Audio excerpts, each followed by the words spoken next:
하루가 저물고 침대에 누웠을 때 다리가 이유 없이 굳어오고 쥐가 나는 경험을 해보신 분들이 많습니다. 나이가 들수록 이런 일이 잦아지면서 혹시 큰 병이 아닌지 걱정이 앞서기도 합니다.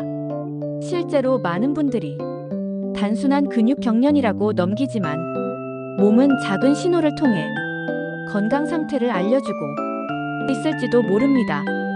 오늘은 그 신호 속에 담긴 의미를 차분히 풀어드리겠습니다. 편안한 마음으로 함께 들어보시기 바랍니다. 먼저 다리에 쥐가 나는 가장 흔한 이유는 근육의 피로입니다. 평소에 많이 걷지 않던 분이 갑자기 오래 걸으셨다거나 계단을 여러 번 오르내리셨다면 종아리나 허벅지 근육이 갑작스럽게 긴장을 하게 됩니다. 근육이 필요 이상으로 사용되면 그 안에서 노폐물이 쌓이고 이 과정에서 근육을 움직이는 신경의 전달도 매끄럽지 않아집니다. 그러면 자다가도 근육이 갑자기 수축하면서 강한 통증을 유발하게 됩니다.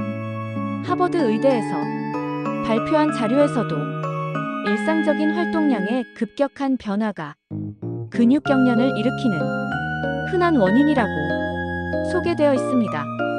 연세가 있으신 분들은 근육의 회복 속도가 젊을 때보다 느리기 때문에 작은 활동 증가에도 쉽게 피로가 쌓일 수 있습니다.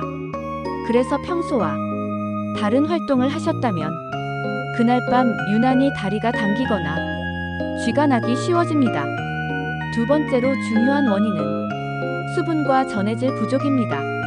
우리 몸은 물과 나트륨, 칼륨, 마그네슘 같은 전해질이 균형을 이루어야 근육이 자연스럽게 움직일 수 있습니다. 그런데 나이가 들수록 갈증을 느끼는 감각이 둔해져서 충분히 마시지 못하는 경우가 많습니다. 특히 밤에 화장실에 자주 가는 것이 불편해 일부러 물을 적게 마시는 분들도 많습니다. 이런 생활 습관이 근육 경련을 더 쉽게 일으키게 됩니다. 여름철에는 땀이 많이 나면서 몸속 수분과 전해질이 빠르게 줄어듭니다. 차고 건조한 실내에 오래 있다가 갑자기 더운 바깥에 나가면 숨이 차거나 다리가 뻣뻣해지는 느낌을 받기도 합니다. 이러한 변화가 반복되면 근육이 제 기능을 하지 못하고 결국 잠든 사이에도 경련이 찾아올 수 있습니다. 연구 자료에서도 나트륨과 칼륨의 불균형이 근육 경련과 뚜렷하게 연관된 것으로 제시된 바 있습니다. 또 다른 원인으로는 혈액순환 저하가 있습니다. 당뇨, 고혈압, 고지혈증 같은 질환을 오래 가지고 계신 분들은 다리로 내려가는 혈류의 속도가 느려지기 쉬운데 근육은 산소가 부족할 때 가장 빠르게 통증을 보냅니다. 평소에는 괜찮아도 잠을 자는 동안 순환이 느려지면 다리가 차갑거나 당기는 느낌이 심해지는 이유가 여기에 있습니다. 이처럼 다리쥐는 단순히 피곤해서 생기는 증상일 수도 있고 몸에서 보내는 중요한 신호일 수도 있습니다. 지금까지는 흔히 볼 수 있는 원인들을 차분히 살펴보았습니다. 다음 부분에서는 이러한 쥐가 언제 위험 신호가 되는지, 또 어떤 상황에서 병원을 찾아야 하는지 이어서 안내해 드리겠습니다. 이제부터는 다리에 쥐가 날 때 어떤 경우에 주의가 필요한지 차분히 안내해 드리겠습니다. 평소에도 쥐는 자주 나는 증상이지만 그 양상과 함께 나타나는 다른 변화들을 살펴보면 우리 몸이 보내는 신호를 더 정확하게 이해할 수 있습니다. 먼저 한쪽 다리에서만 반복적으로 쥐가 나고 동시에 붓기가 생기는 경우입니다. 이런 경우는 깊은 정맥에 혈전이 형성되는 상황과도 관련이 있을 수 있어 주의가 필요합니다. 실제 연구에서도 갑작스러운 한쪽 다리 부종과 통증은 혈전증의 초기 신호일 수 있다고 밝혀져 있습니다. 다리의 혈관이 막히면 혈액이 원활히 흐르지 못해 근육이 쉽게 피로해지고 경련이 반복되기 때문입니다. 또 쥐가 풀린 뒤에도 근육의 통증이 몇 시간 이상 지속된다면 단순한 경련과는 다른 문제일 수 있습니다. 보통 경련은 잠깐의 통증으로 끝나지만 이후에 오래 지속되는 불편감이나 뻣뻣함이 있다면 근육이나 신경에 작은 손상이 있었다는 신호일 수도 있습니다. 특히 평소 혈압약이나 항응고제를 복용하시는 분들은 근육 내 출혈이 더 쉽게 나타날 수 있어 이런 변화가 있다면 전문가의 진료가 필요합니다. 세 번째로 다리가 평소보다 차갑게 느껴지거나 색이 창백해지는 경우입니다. 이런 증상은 다리로 가는 동맥이 흐름이 급격하게 줄어들었을 때 나타날 수 있습니다. 혈액이 충분히 공급되지 않으면 근육은 정상적으로 움직이지 못하고 작은 자극에도 경련을 일으키게 됩니다. 동맥순환이 갑자기 막히는 경우에는 빠른 치료가 필요한 만큼 이러한 변화는 가볍게 넘기기 어렵습니다. 네 번째는 다리 감각이 둔해지거나 저린 느낌이 함께 오는 경우입니다. 이러한 변화는 신경 기능이 원활하지 않을 때 나타나는데 당뇨나 척추 질환 등과도 관련이 있을 수 있습니다. 평소보다 감각이 떨어졌다는 느낌이 쥐와 함께 찾아온다면 단순한 피로로 보아 넘기기 어렵습니다. 신경 기능의 변화는 초기 치료가 특히 중요하기 때문입니다. 이처럼 다리에 쥐가 나는 원인은 다양한데 그 안에 담긴 신호도 저마다 다릅니다. 오늘 말씀드리고 있는 내용은 실제 연구 자료와 임상에서 반복적으로 관찰된 근거를 바탕으로 정리한 것입니다. 우리 몸은 언제나 스스로 문제를 알려주려는 성질이 있기 때문에 자주 반복되는 경련이나 평소와 다른 느낌이 있다면 꼭 한 번은 돌아보시는 것이 좋습니다. 다리에 쥐가 났을 때 통증을 빠르게 완화하는 실질적인 방법들, 그리고 일상에서 쥐를 예방하기 위한 생활 습관까지 이어서 안내해 드리겠습니다. 다리에 쥐가 났을 때 어떻게 하면 조금 더 빨리 통증을 완화할 수 있는지 천천히 안내해 드리겠습니다. 많은 분들이 쥐가 나면 본능적으로 다리를 주무르거나 급하게 움직이려고 하는데 오히려 통증이 더 심해지는 경우가 많습니다. 그래서 연구를 통해 확인된 기본적이고 안전한 방법들을 중심으로 말씀을 드리겠습니다.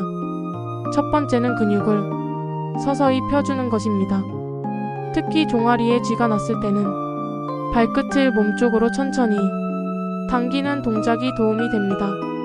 실제로 여러 물리치료 연구에서도 근육의 갑작스러운 수축을 해소하는 가장 효과적인 초기 방법은 천천히 늘려주는 스트레칭이라는 결과가 반복적으로 보고되고 있습니다. 급하게 펴거나 힘을 주면 미세한 근육 손상이 생길 수 있어 부드럽게 진행하는 것이 중요합니다. 두 번째는 따뜻한 온도를 이용하는 방법입니다. 따뜻한 수건이나 온찜질을 종아리나 허벅지 위에 잠시 올려두면 근육의 긴장이 자연스럽게 풀리는 것으로 잘 알려져 있습니다. 근육은 온도가 조금만 올라가도 유연성이 높아지고 혈류가 증가하기 때문에 경련에서 벗어나는데 도움이 됩니다. 특히 추운 환경에서 더 자주 쥐가 나는 분들에게는 체온 유지가 예방에도 큰 역할을 합니다. 세 번째는 수분 보충입니다. 갑작스러운 경련은 탈수와도 관련이 깊다는 사실이 다양한 연구를 통해 확인되어 왔습니다. 물을 조금씩 자주 마시면 근육이 수축과 이완을 자연스럽게 반복할 수 있는 상태를 유지하는 데 도움이 됩니다. 특히 땀을 많이 흘린 날이나 짠 음식을 섭취한 뒤에는 수분과 전해질의 균형이 더 쉽게 깨지기 때문에 평소보다 더 신경 쓰는 것이 좋습니다. 네 번째는 근육을 가볍게 움직여주는 것입니다. 쥐가 막 풀렸을 때 바로 걸어 다니는 것은 오히려 통증을 유발할 수 있지만 몇 분간 가볍게 움직여주면 혈액순환이 원활해져 재발을 줄이는 데 도움이 됩니다. 연구에서도 완전한 휴식보다 아주 가벼운 움직임이 이후의 경련 빈도를 줄이는데 더 유리하다는 결과가 여러 차례 확인되었습니다. 이처럼 통증을 완화하는 방법들은 어렵지 않지만 꾸준히 적용했을 때 더 큰 도움이 됩니다. 특히 밤에 쥐가 자주 나는 분들은 잠들기 전 간단한 종아리 스트레칭이나 온찜질을 해두는 것만으로도 새벽 경련을 예방하는데 상당한 효과가 있다는 보고들도 있습니다. 몸은 작은 변화를 꾸준히 주었을 때 가장 편안한 상태를 유지하기 때문입니다. 다리에 쥐가 반복적으로 생기는 분들이 일상에서 실천하면 도움이 되는 습관과 주의할 점들을 더 자세하게 이어서 안내해 드리겠습니다. 다리에 쥐가 반복적으로 생기는 분들이 일상에서 조금만 신경 쓰면 도움이 될 만한 생활 습관들을 이어서 나누어 드리겠습니다. 작은 변화들이지만 몸은 이런 작은 변화에 매우 민감하게 반응하기 때문에 꾸준히 실천하면 편안한 밤과 안정된 다리 상태를 유지하는 데 도움이 됩니다. 먼저 규칙적인 수분 섭취입니다. 나이가 들수록 갈증을 느끼는 감각이 자연스럽게 둔해진다는 것은 여러 연구를 통해 확인된 사실입니다. 갈증을 느끼지 않더라도 조금씩 물을 마시는 습관이 근육의 기능을 유지하는 데 도움이 됩니다. 특히 카페인 음료나 짠 음식을 자주 드시는 분들은 더 자주 수분을 보충해 주시는 것이 좋습니다. 몸속의 균형이 무너지지 않아야 근육도 편안하게 유지됩니다. 두 번째는 다리의 긴장을 줄이는 스트레칭입니다. 밤에 쥐가 나는 분들은 잠들기 전 종아리 뒤쪽과 허벅지를 부드럽게 늘려주는 것이 도움이 된다는 보고가 꾸준히 나오고 있습니다. 어려운 동작이 필요하지 않고 의자에 앉아 발끝을 천천히 당기는 것만으로도 근육 긴장을 완화하는 데 충분합니다. 이런 동작은 혈액이 한 곳에 몰리지 않도록 도와주고 근육이 과도하게 수축되는 것을 예방하는 데 도움이 됩니다. 세 번째는 규칙적인 가벼운 움직임입니다. 오래 앉아있는 습관은 다리에 혈액이 정체되는 원인이 되기 쉬운데 여러 의학 연구에서도 오래 앉아있는 생활 방식과 다리 경련 사이에 연관성이 있다는 결과가 반복적으로 보고되고 있습니다. 하루에 몇 번이라도 자리에서 일어나 천천히 걸어주는 것으로도 충분한 예방 효과가 있습니다. 과한 운동이 아니라 작은 움직임이 혈액순환에 더 큰 도움을 줍니다. 네 번째는 신발 선택입니다. 발이 편안해야 다리 전체가 편안해진다는 것은 실제 연구에서도 확인된 내용입니다. 굽이 높은 신발이나 발볼이 좁은 신발은 종아리 근육과 발바닥, 근막의 긴장을 유발해 경련을 더 자주 경험하게 만들 수 있습니다. 그래서 가능한 한 발을 자연스럽게 지지해주는 신발을 선택하는 것이 좋습니다. 발이 편안하면 다리도 긴장을 덜 느끼게 됩니다. 다섯 번째는 체온 유지입니다. 다리는 찬 환경에 오래 노출되면 근육이 쉽게 수축하고 경직되는데 이런 상태에서는 작은 움직임에도 쥐가 날 가능성이 더 높아집니다. 실제로 계절 변화와 다리 경련의 빈도를 비교한 연구에서도 기온이 낮아질수록 경련이 증가한다는 결과가 여러 차례 확인되었습니다. 그래서 밤에는 다리를 너무 차갑게 하지 않도록 가벼운 담요나 양말로 체온을 유지하는 것이 도움이 됩니다. 마지막으로 약물이나 기존 질환이 있는 분들은 몸의 변화에 조금 더 세심하게 귀를 기울이는 것이 좋습니다. 여러 의학 연구에서 특정 약물들이 근육 경련을 유발할 수 있다는 보고들이 있기 때문에 평소보다 쥐가 자주 난다면 복용 중인 약의 영향도 의사와 상의해 보는 것이 안전합니다. 직접적인 원인을 찾지 못하더라도 작은 신호를 놓치지 않는 것이 건강관리의 첫걸음입니다. 이런 생활 습관들은 당장 큰 변화를 만들지는 않지만 서서히 몸의 긴장을 줄이고 수면의 질을 높여주어 경련을 예방하는데 의미 있는 도움을 줄 수 있습니다. 이제 마지막으로 다리에 쥐가 잦은 분들이 특히 조심해야 할 상황과 몸이 보내는 신호를 정리해드리며 오늘 이야기를 마무리하겠습니다. 지금까지 함께 살펴본 것처럼 다리에 쥐가 나는 것은 대부분 일시적인 근육 피로나 수분 부족에서 비롯되지만 때로는 몸이 우리에게 보내는 중요한 경고일 수도 있습니다. 먼저 평소보다 쥐가 나는 횟수가 눈에 띄게 늘어난 경우입니다. 일주일에 한두 번 정도였던 것이 거의 매일 밤 반복된다면 단순한 피로로 보기 어렵습니다. 여러 연구에서도 경련, 빈도의 급격한 증가는 혈액순환이나 신경 기능이 변화와 관련이 있을 수 있다고 밝히고 있습니다. 이런 경우에는 내과나 신경과 진료를 통해 전반적인 건강 상태를 점검해 보시는 것이 안전합니다. 두 번째로 쥐가 나는 위치가 점점 넓어지는 경우입니다. 처음에는 종아리에만 나던 경련이 허벅지나 발바닥, 심지어 팔까지 번진다면 이는 전신에 전해질 불균형이나 신경계 문제를 의심해 볼 필요가 있습니다. 실제로 전신에 걸친 근육 경련은 갑상선 기능 이상이나 신장 기능 저하와도 연관이 있다는 보고들이 있습니다. 몸 전체에서 비슷한 증상이 나타난다면 반드시 전문가와 상담하시는 것이 좋습니다. 세 번째는 쥐와 함께 호흡 곤란이나 가슴, 답답함이 동반되는 경우입니다.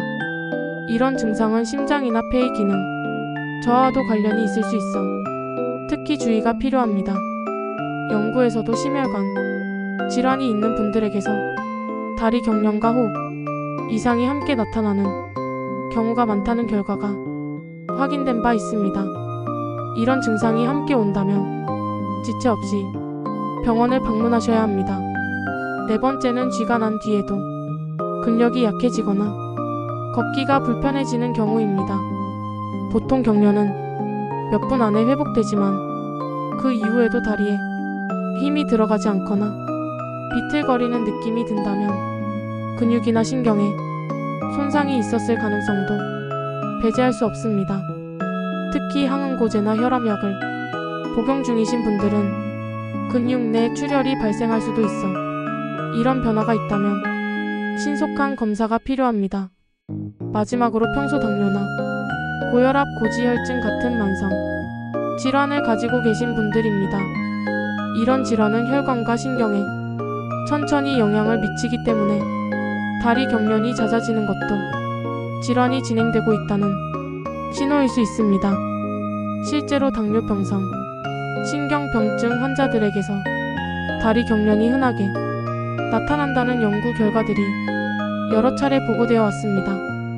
그래서 기저질환이 있으신 분들은 정기 검진을 빠뜨리지 않으시고 작은 변화도 의료진과 공유하시는 것이 중요합니다. 오늘 함께 나눈 이야기들은 모두 근거를 바탕으로 정리한 내용들입니다. 다리에 쥐가 나는 것은 흔한 증상이지만 그 안에 담긴 의미는 사람마다 다를 수 있습니다. 몸은 언제나 우리에게 신호를 보내고 있고 그 신호를 잘 듣는 것이 건강을 지키는 첫걸음입니다. 혹시 지금 다리에 자주 쥐가 나신다면 오늘 말씀드린 내용들을 천천히 돌아보시고 몸이 어떤 이야기를 하고 있는지 귀 기울여 보시기 바랍니다. 작은 습관의 변화가 편안한 밤을 만들어줄 수 있고 그것이 결국 건강한 일상으로 이어집니다. 오늘도 끝까지 들어주셔서 진심으로 감사드립니다. 여러분 모두 편안한 밤 보내시고 건강하게 지내시길 바랍니다. 다음에 또 좋은 이야기로 찾아뵙겠습니다.